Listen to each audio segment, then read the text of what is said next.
I'm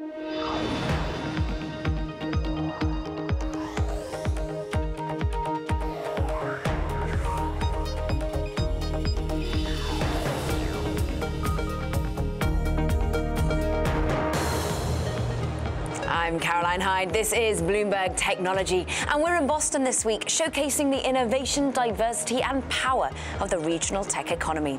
Coming up in the next hour, we will dive into the city's startup scene from the offices of MassChallenge and find out how the startup accelerator helped more than 1,000 businesses get off the ground. Plus, Harvard President Drew Faust joins the show. The head of one of the most prestigious universities in the world weighs in on lowering costs for education and the benefits of online curriculum. And the CEO of mobile payments firm Circle to discuss how blockchain could be the future of fintech. But first to our top story. US startups collected a record $67 billion in venture capital funding last year. And while Silicon Valley continues to dominate the VC landscape, its grip is slipping to East Coast cities, New York and Boston. Here at Boston-based accelerator MassChallenge, many of the area's early-stage startups find their footing and funding.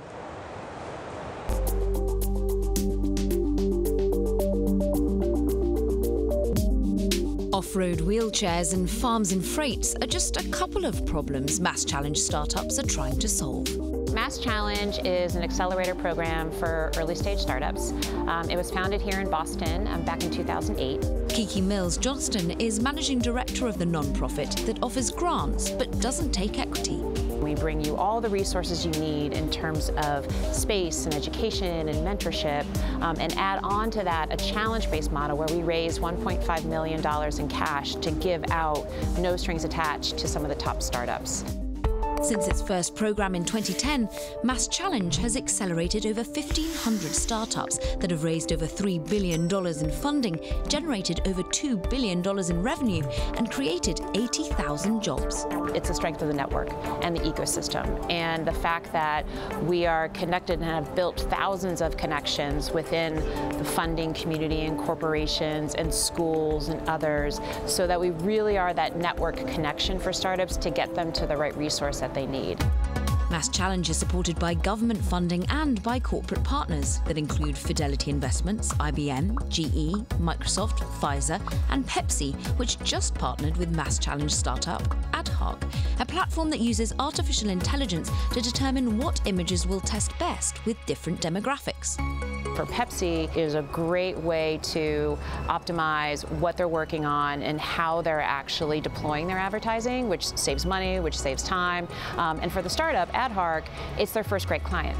MassChallenge is also growing beyond Boston with 7 early-stage programs in Rhode Island, Texas, Mexico, London, Switzerland, and Jerusalem, and 2 later-stage programs in digital health and fintech by 2019. The accelerator is also adding to Boston's innovation scene, which ranked as the country's best city for fostering entrepreneurial growth the last 2 years by the United States Chamber of Commerce. When you bring innovation, you bring entrepreneurship, and you really help to foster it, other things come. And for all now, we're joined by MassChallenge CEO John Hawthorne. Great to be in your space. Thank you. Thank you. It's great to be here. So, Boston, what are you finding in terms of the companies that come through this particular accelerator in this city? Is there particular expertise, verticals that they tend to be dominating? So, in general, the expertise related with each program resembles the expertise associated with that city. In Boston, we're particularly good at hard tech. We have excellent, outstanding universities, MIT, Harvard, Northeastern, Tufts, BU, many others. And those universities invest a lot in laboratory equipment and a lot in hard science-based technology. So we see in particular a lot of healthcare, a lot of life sciences, but really anything that has to do with science and is difficult and requires smart people. What about the other cities you've gone into? We mentioned there Rhode Island, but also you're going to Israel, London. What takes you to a particular city?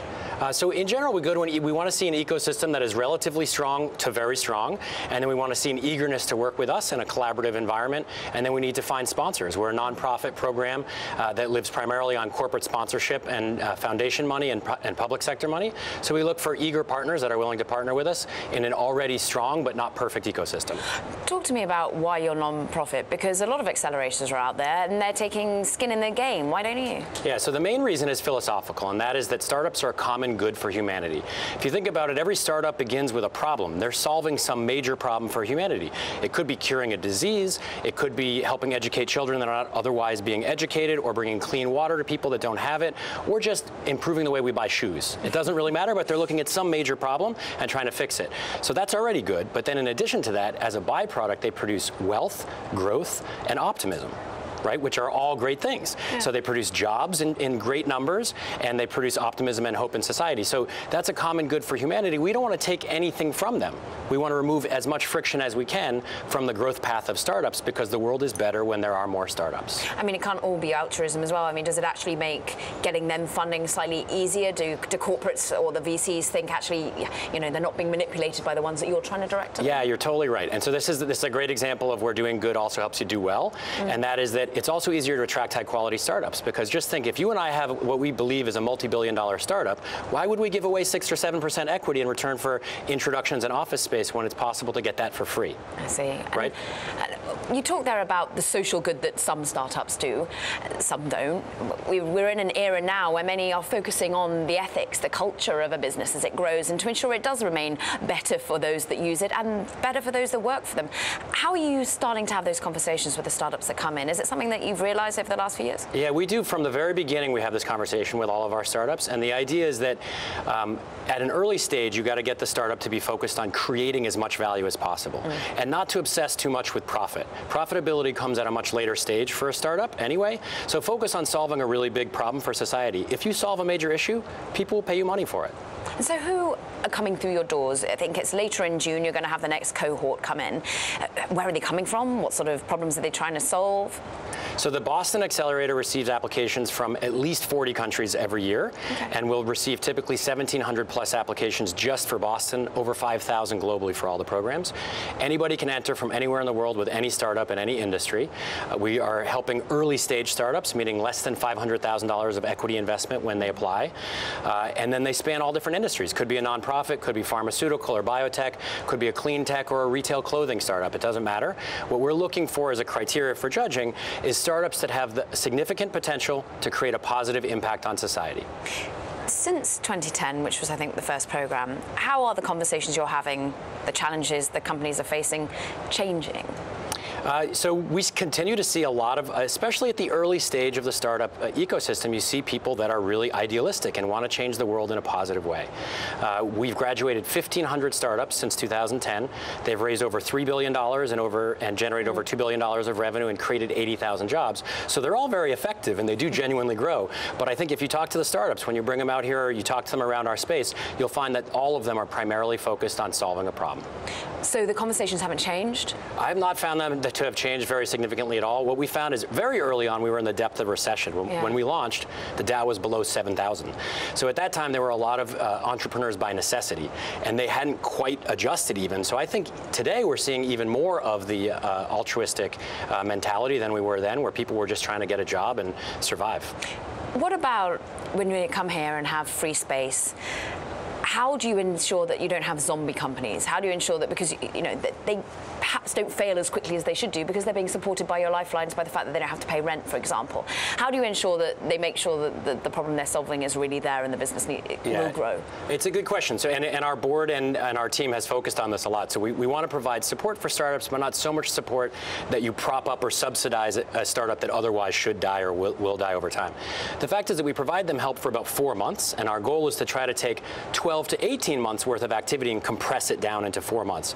So although we are giving them free office space and access to free manufacturing equipment, it's for a relatively short period of time, and we're doing that in combination with a massively accelerated amount of activity, giving them access to mentorship, training, and a lot of activities and networking events. So they're not sitting pretty here. They're being very active and getting a lot of work done, kind of compressing time down into only a 4-month period. So and then after that, we don't continue to offer free services forever. So market forces will take over again, and they'll be required to go and get revenue and survive like anybody else. Flight or fight. Yes. It's been wonderful having you here. Well, us being here as well, under your roof. Thank you very much indeed. Thank you for being here. And of course was the MassChallenge CEO, John Hawthorne there. Now coming up, feeling supersonic, a new, faster way to fly, and you can get your gin and tonic while they're going transatlantic in a couple of hours. Next, this is Bloomberg.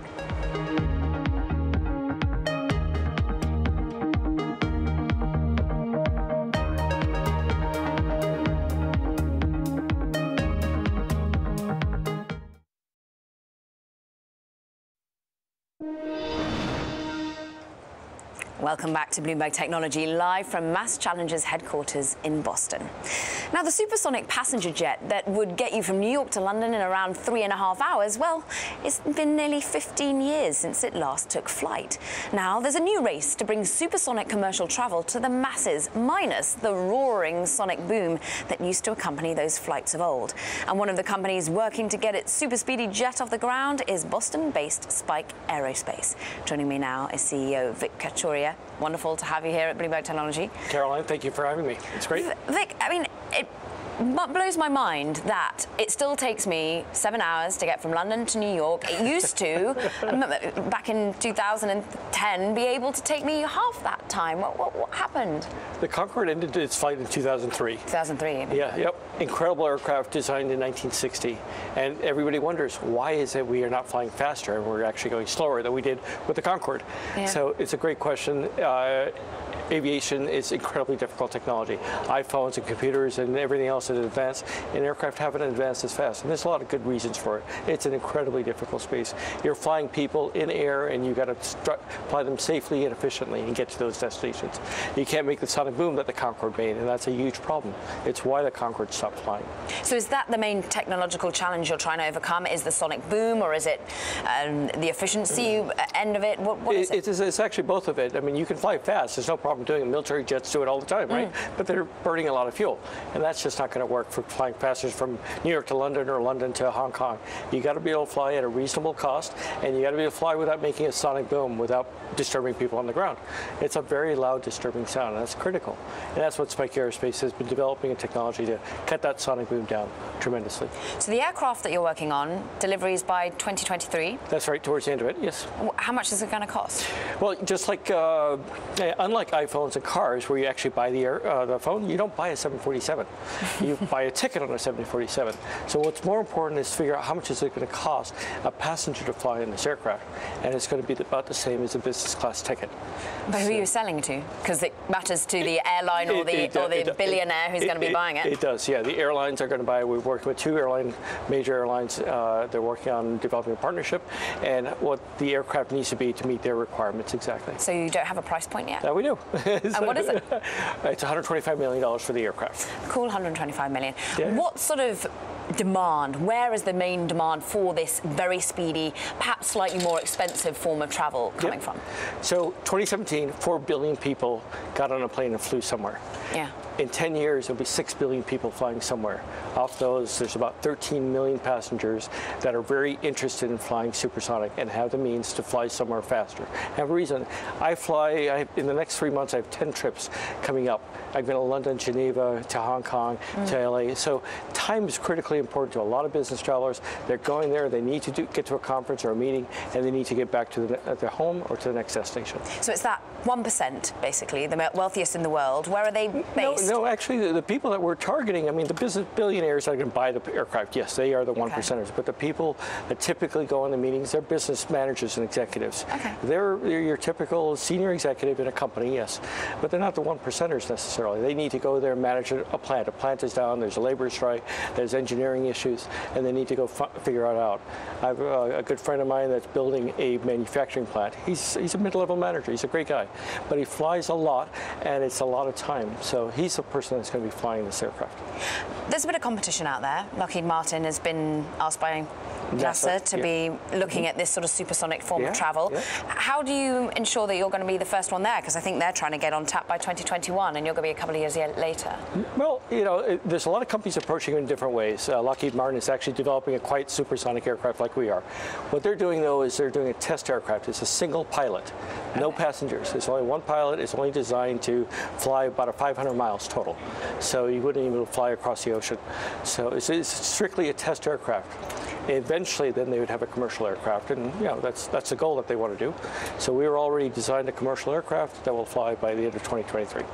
And of course, back in 2014, the aim was to have a vehicle, an aircraft by 2018. What sort of pushed the timing back? Is it just perfectionism? Is it the technological challenges, and are they being overcome right here in Boston? Yeah, they are. There's an incredible amount of innovation going on here, as we heard from the last speaker.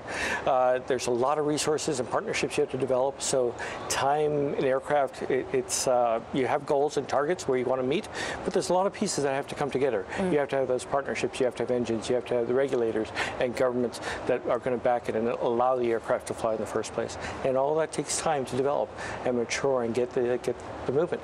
You got to get customers, and this is a new aircraft, so it takes time. It's tremendously exciting, and it's happening. You're building that perfect storm. Yeah, exactly. It's a perfect storm, exactly. Vic, thank you very much indeed for joining us right here in Boston. Wonderful to have your time. Vic Kachuria, CEO of Spike Aerospace and all things supersonic. Now, coming up, we'll hear from the Harvard president, Drew Faust, on bringing down the cost of higher education. This is Bloomberg.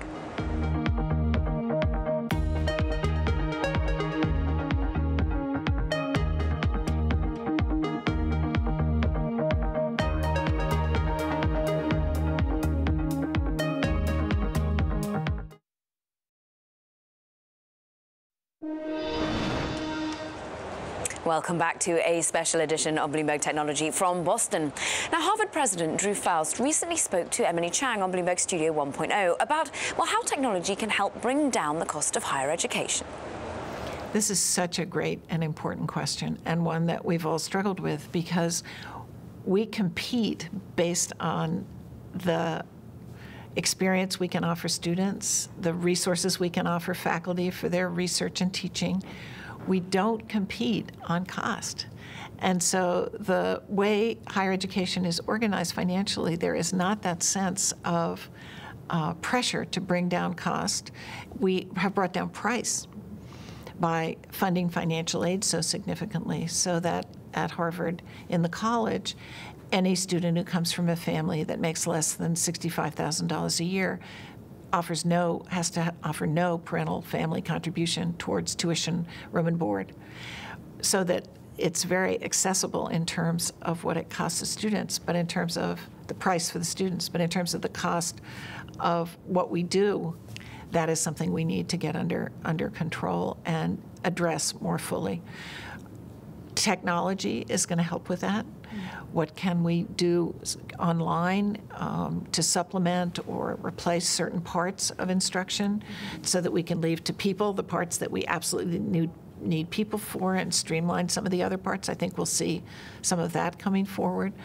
But constraining cost is going to be a real challenge for all of higher education. There are a lot of companies trying to disrupt higher education, and some say that a Harvard degree won't matter by the time my children go to college. How do you respond to that?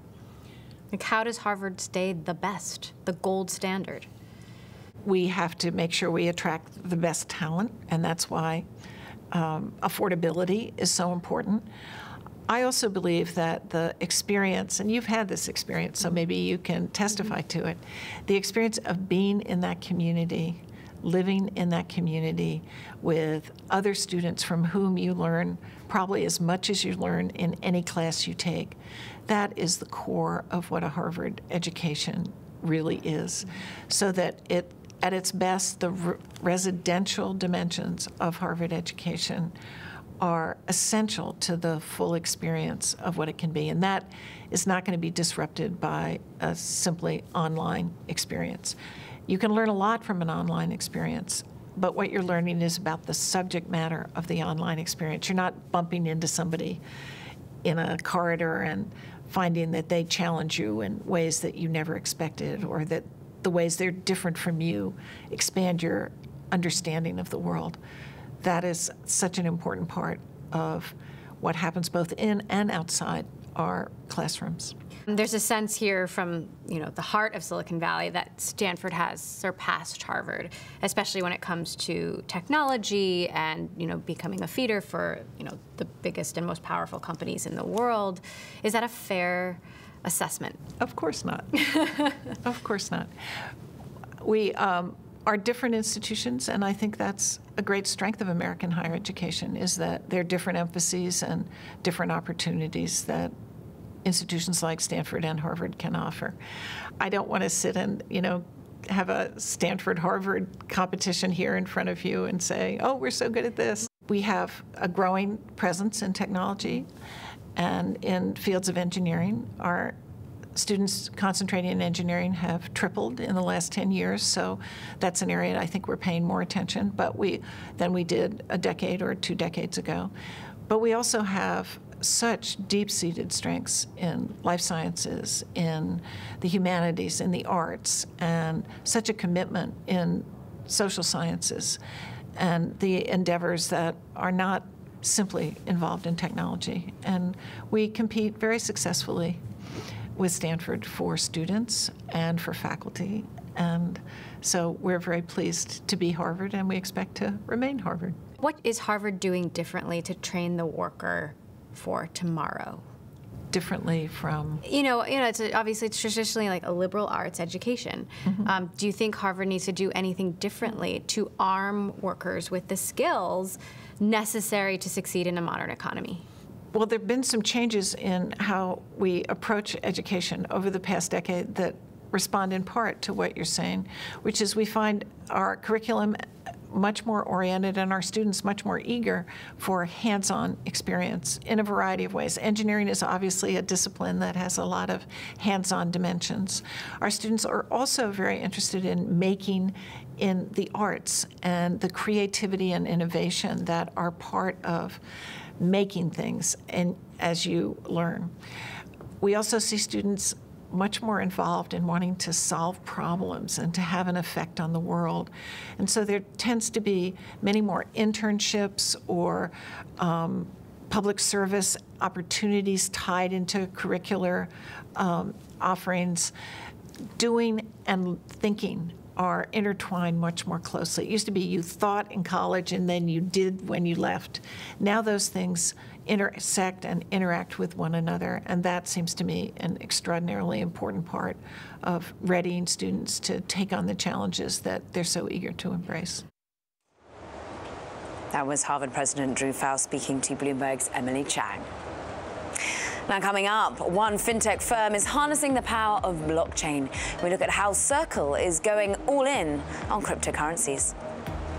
And Bloomberg Technology is live streaming on Twitter. Check us out as @Technology, and be sure to follow our global breaking news network @TikTok on Twitter. This is Bloomberg.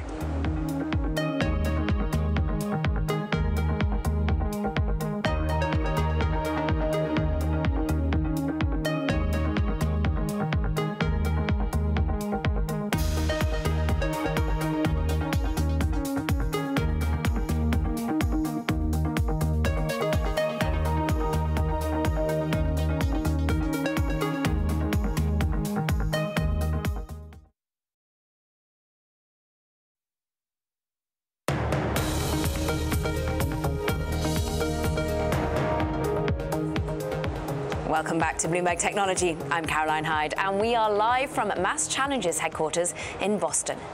Now, Circle, you may know it for its mobile payment solutions, and it's based right here in Boston. But now, thanks to a new $110 million funding round led by Bitcoin mining company Bitmain, Circle finds itself more and more enmeshed in the world of cryptocurrencies. It's the largest VC ever for a crypto-making company, and it's making Circle worth some $3 billion. From its Circle Invest mobile mobile app through to the tokenized US dollar coin they're looking to make. More and more, it's working to harness the power of the blockchain. Joining me now, Sean Neville, co-founder and president of Circle. Welcome. Delighted to be here. 110 million, congratulations. Thank you very much. It's been a nice week. Talk to us about the vision of what Circle will be. It seems like you're sort of the very infrastructure of blockchain within crypto. Right. Well, I think we're very excited about this idea of reimagining what global finance can be if there is such a thing as an internet for finance. Mm-hmm. And in the same way that we're all connected to one another directly over the internet of content, what does it mean for capital formation and fundraising and payments and selling our goods and services globally if we can be connected safely in such a way for finance? So you already have a way that I can send money, the payment solution that you already have. There's a way I can invest. There's a way I can trade crypto, some of the products that you have. But what's really interesting and got everyone talking is this so-called stable coin that you're bringing out, the USDC. It's going to be a token, so a cryptocurrency, but underpinned by the US dollar. Why is this so important to the cryptocurrency space? Well, one of the things that's interesting to us is how do we take fiat money and put it on blockchains? How do we get the benefit of things like public blockchain infrastructure, which might underpin something like an HTTPS of money, so to speak? How do we leverage those things with the dollar and with euro and with sterling, with fiat money? At the same time, there's a problem with using existing crypto assets for things like payment and settlement, and they're very volatile. Yeah. So it makes sense to have something like a US dollar represented as a token that can transfer anywhere in the world, to any digital wallet in the world, any exchange that can support this token. One of the desires is the efficiency, is the speed of transaction, but you're using the Ethereum blockchain.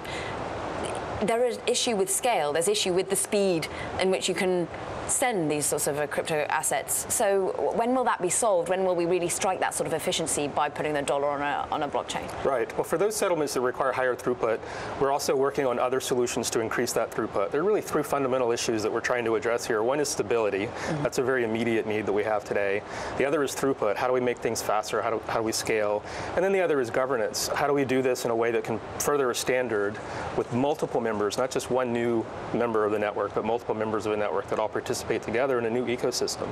Talk to me about the stability and the governance, because there is another key stable coin, so-called out there, Tether, which is meant to be underlying with US dollar pegged to it, but there hasn't been much vindication or clarity that really for every Tether out there, there is a US dollar sat there somewhere. How are you going to prove that you have got the dollar assets somewhere that will keep the stability of the USDC? Well, there are many interesting experiments out there in the stablecoin space, but it's really imperative that the entity that governs the network, that verifies that there are in fact funds sitting behind these tokens, that also governs network membership and makes sure that all entities are behaving, is separate from any one of those entities that is issuing these tokens.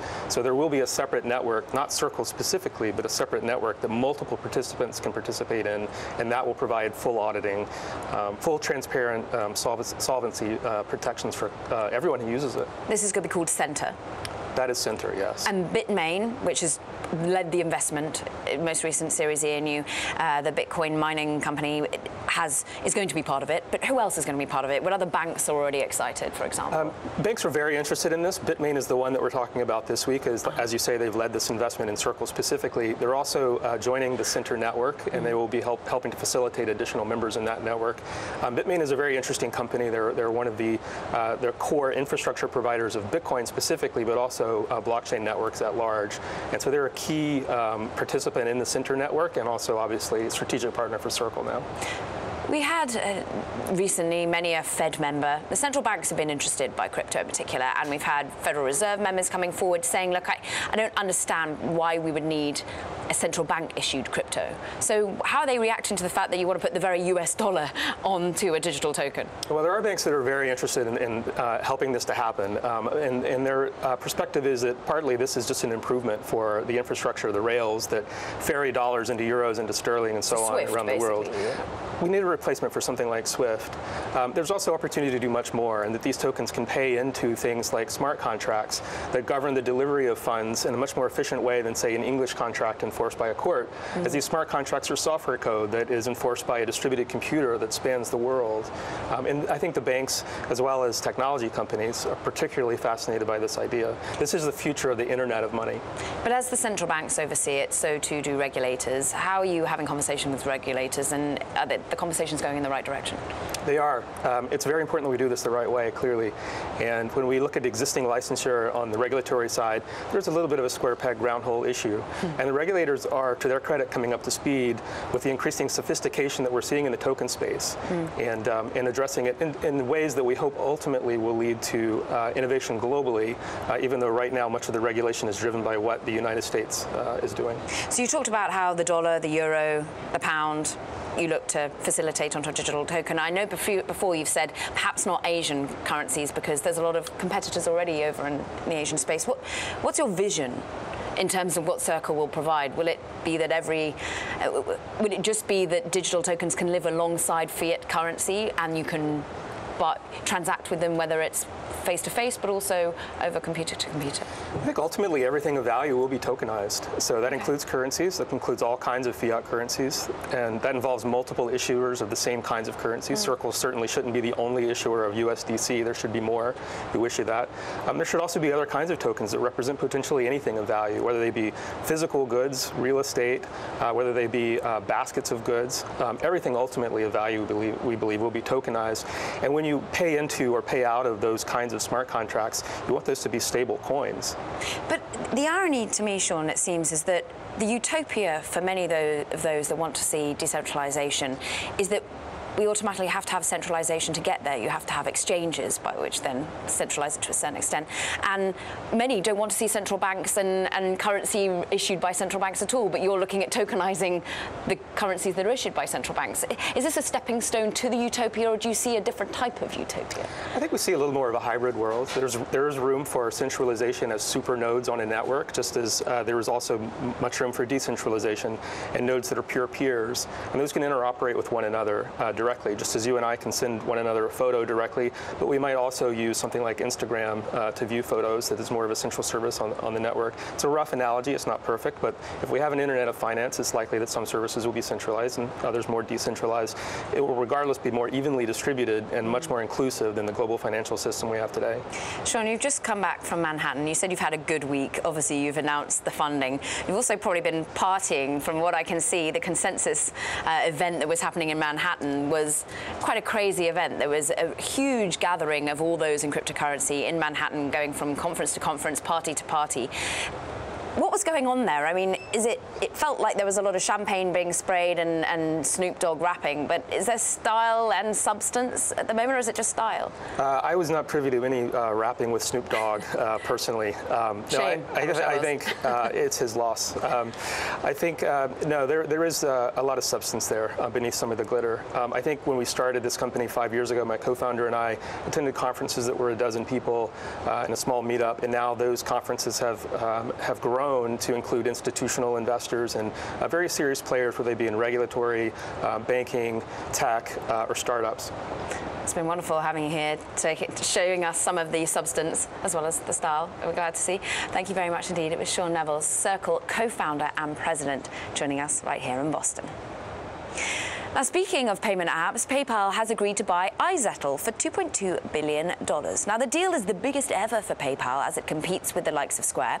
Small Swedish business platform iZettle started out with a mobile phone gadget for accepting credit card payments and is now expanding into software and financing services to support small businesses. iZettle expects to generate gross revenue of about $165 million in 2018. Now, coming up, the European Union is accusing Google of being unfair to its competition. Could more multi-million-dollar fines be on the way? That's next. This is Bloomberg.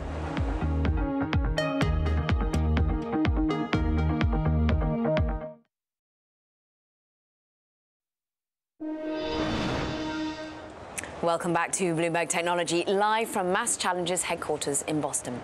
Now, shares of Alphabet fell by as much as 1.5% in trading Friday after the news that current affairs show 60 Minutes will air a segment with Google critics accusing the company of stifling competition. For more, let's turn to Bloomberg's Emily Chang, who is live in San Francisco. Emily. Caroline, thank you so much. Here now with Mark Bergen, who covers Alphabet for Bloomberg Technology. Obviously, we watched the shares fall earlier today on the news of this 60 Minutes report coming out that's going to go hard at Google for potential antitrust violations. What's new here? You know, what's new here is probably going to be the audience. This is 60 Minutes. It's certainly a more mainstream consumer audience. It's an older audience. Congress isn't older population. I imagine that this is going to be targeted. It's presenting what's now is a years-long case the EU has been building in this sort of perpetual thorn in Google's side about its position, and sort of reminding regular consumers that Google has this massive market share in search, and is also kind of taking over more and more of our lives. As you said, this has been going on for years. Google has already been fined $2.7 billion in the EU around the Google shopping services, but there are two other investigations ongoing right now, Android and ads. What is the status of those investigations? The commissioner has said that she's basically going to take them off as she received them, so it's likely we're going to see some movement on Android, which is still ongoing. There's this movement on ads. She's talked about potentially bringing additional cases around something like local search and the way Google kind of uses its position on search to point users to things like restaurants and its mapping software. I think the bigger concern for Google is going to be how much of this regulatory pressure comes over here to the U.S. We've seen certain Democrats and now Republicans both basically scrutinizing Google. There's been really no clear case that the FTC is going to bring any charges, but we do have a Republican running for senator in Missouri who has brought a similar antitrust case against Google, and they're certainly concerned about potential for attorneys general to take the case. Right. The EU Competition Commissioner, Margrethe Vestager, has been talking about this for some time now. Let's take a listen to something she had to say about Google more broadly last year. It has denied other companies the chance to compete on the merits and to innovate. And most importantly, it has denied European consumers the benefits of competition, genuine choice and innovation. Google, obviously, Mark, has huge market share outside the United States. It is a virtual monopoly. But how could this actually impact Google's business? I mean, are we looking at another fine, or are we looking at Google potentially having to scale back and change fundamentally the way it runs its business? Yeah, I mean, they have made some changes in Europe. It doesn't seem to have too much of an effect, right? The changes were around its shopping service, and so now it's saying it's bidding more fairly for those that have been a very lucrative business for Google, the shopping ads. I think a bigger concern for Google is going to be Amazon, and their response to the EU on the shopping case has been, listen, we're not actually dominant in shopping, and when consumers turn to online commerce, they turn to places like Amazon and eBay. Google is thinking a lot about the future of voice search and this potential where a lot more consumers stop typing in things to a web or mobile browser. And that's a graver concern for their business, is the fact that in that future, Google is less dominant. Well, let's talk about the future of voice search, because you have another story out today about Duplex, and we've heard the Google Assistant on the show a couple times this week, ordering, speaking to a restaurant, sounding very much, almost too much like a human, which caused a big uproar. And now Google has come out saying that they are going to identify when you are speaking with a robot, essentially, versus when you are speaking with a human. What did you find out today? Yeah, so yesterday they had their weekly all-hands meeting with staff. They gave their full staff the first ever showing of the demo. They said, from what I understand, that in certain states, likely the states that require two-party consent, so you can't just tape someone without their consent, the assistant will somehow say, I'm the Google Assistant and I'm recording this call. I think for Google, the concern is that, will that turn people off? Will a restaurant, a hair salon automatically slam the phone down? I think Google's in this weird position where they want to show off their AI strengths for consumers, and yet they don't want to. We just mentioned talking about antitrust. Vestager has talked about the collection of data and AI as a potential antitrust issue. So they're treading very carefully on that too. And we know that Google CEO Sundar Pichai was also asked to testify before Congress at the same time that Mark Zuckerberg was.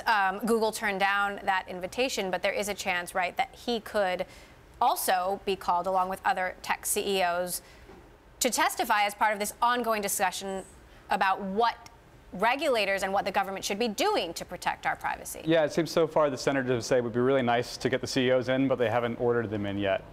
So I think that's what Google said in response, right? Like, if we're asked, we'll go, but so far they're just suggesting, and they're not requiring that they go. All right. Well, we will all be watching 60 Minutes this Sunday. Mark Bergen, who covers Alphabet for Bloomberg Tech, thank you so much. Caroline, I will send it back to you in Boston. We'll all be tuning in to 60 Minutes. Yeah, Bloomberg's Emily Chang, thank you very much indeed. Now, coming up, we'll hear from Boston Mayor Marty Walsh and where the city stands on autonomous driving. That's next. This is Bloomberg.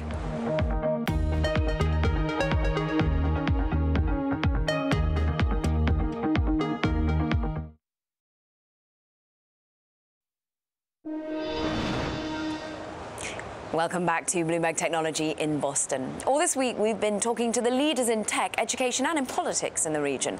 Bloomberg's Boston Bureau Chief Tom Maroney caught up with Boston Mayor Marty Walsh and discussed Amazon's HQ2 search after the tech giant announced it's expanding its Boston hub. I actually don't think it has any impact at all on it. I just think that this is a separate piece that Amazon did.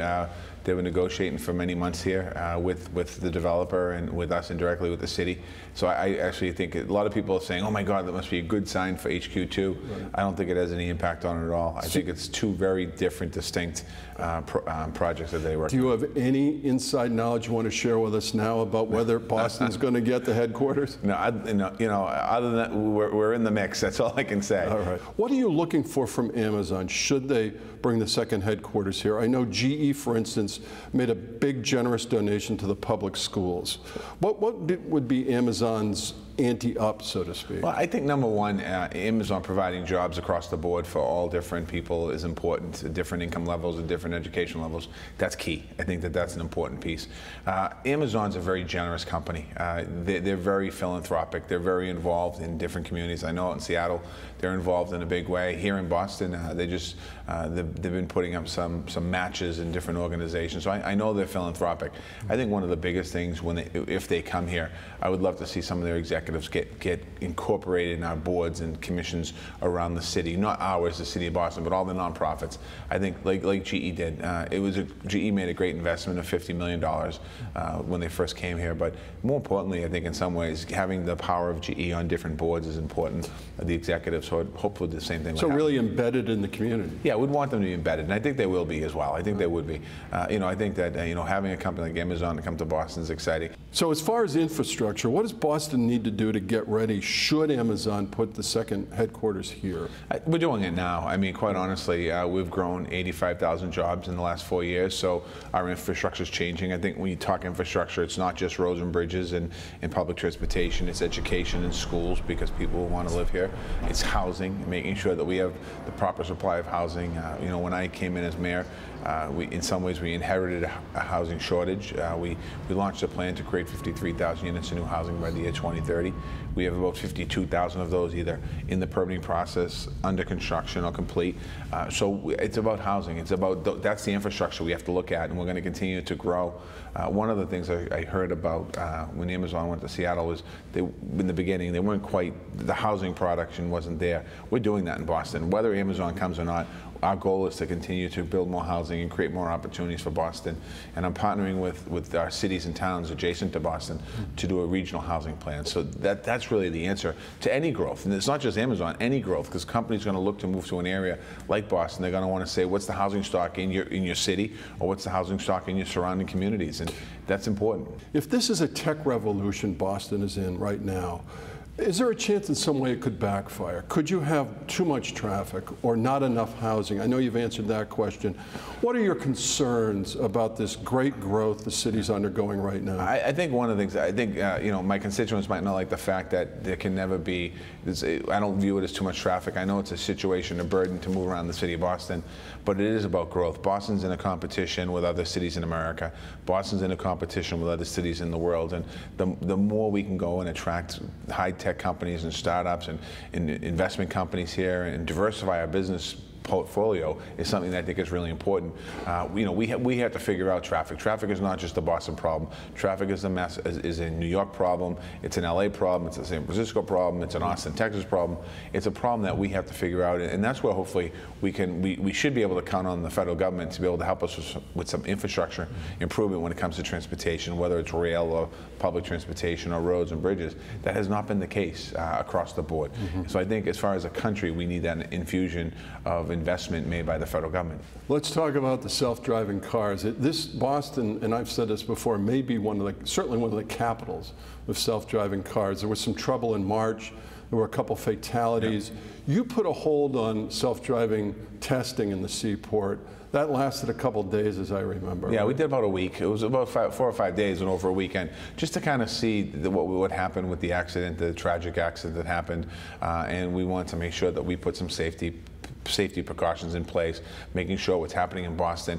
I mean, you can never prevent something tragic happening, but making sure that it's less likely to happen. So that's what and it's back. They're back testing again.